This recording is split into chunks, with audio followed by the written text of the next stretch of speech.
5s are 20, 4 6s are 24, 4 7s are 28, 4 8s are 32, 4 9s are 36, 4 10s are 40. 4 1s are ఇవన్నీ 4 కుప్పలు పెట్టావా? 4 group గా పెట్టావు కదా. ఒక్క 4 2 4s అంటే 4 + 4 ఎంత? 8. 4 + 4 + 4 12. ఇది కూడొచ్చు. 4 + 4 + 4 12. 4 + 4 + 4 + 4 plus 16. 4 4s are 16. ఇది 5 times 4s పెట్టావా? ఒక 4 2 4s 3 4s 4 4s 5 5s 20. 5 4s ఎంత? 20. కౌంట్ చేసి చూడు. 1 1 2 3 4 5 6 7 8 9 10 11 12 13 14 15 16 17 18 19 20. 5 4s are 20. ప్రాక్టికల్ గా చూసావుగా, కూడి చూసావుగా. 4 6s are 24. ఇవి 6 ఉన్నాయా?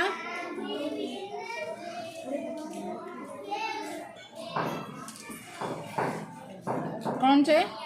1 2 3 4 5 6 7 8 9 10 11 12 13 14 15 16 17 18 19 20 21 22 23 24. 6 ఏనా? 1 2 3 4 5 6 6 4s are 24. 7 4s are 28.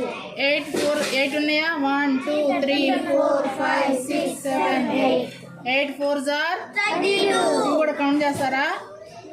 1 2 3 4 5 6 7 8 9 10 11 12 13 14 15 16 17 18 19 20 21 22 23 24 25 26 27 28 29 30 31 32.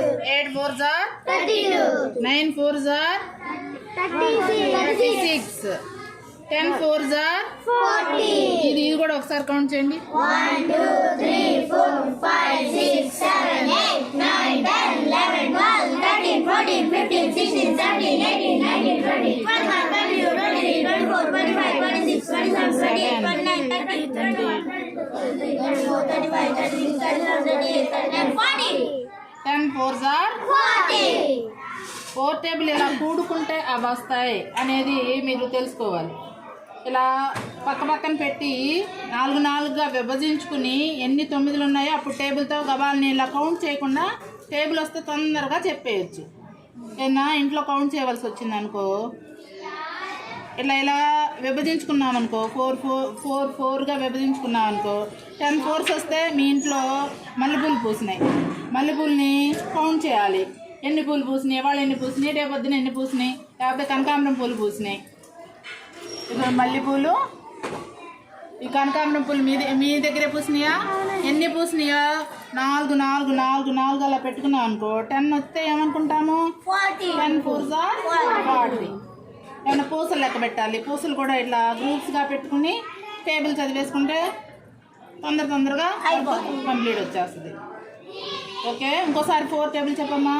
4 1s are 4, 4 2s are 8, 4 3s are 12, 4 4s are 16, 4 5s are 20, 4 6s are 24, 4 7s are 28, 4 8s are 32, 4 9s are 36, 4 10s are 40.